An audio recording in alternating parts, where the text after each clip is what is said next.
Здравейте, хора! Днес ще ви покажа едни 4 монети от една и съща година.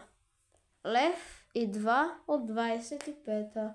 Особеното при тях е, че те съществуват в два варианта.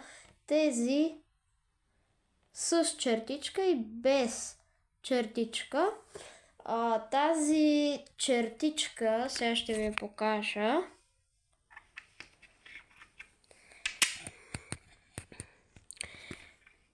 Тук няма нищо под годината 1925. Виждате левчето. Обаче вземам друго левче и при него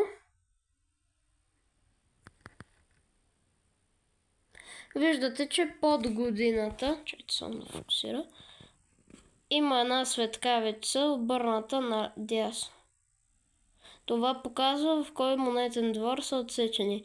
С светкавицата са отсечени във Франция, в Класи, а другите в Белгия, в Брюксел. Ето ги. Ето светкавичката долу. Така. Ето при двулевката. Тази е без чертичка.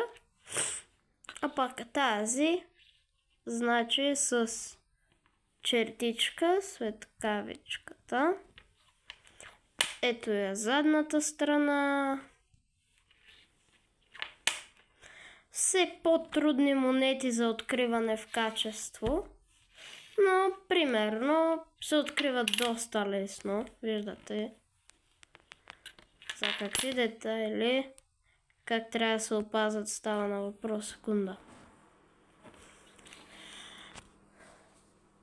Това са медникелови монети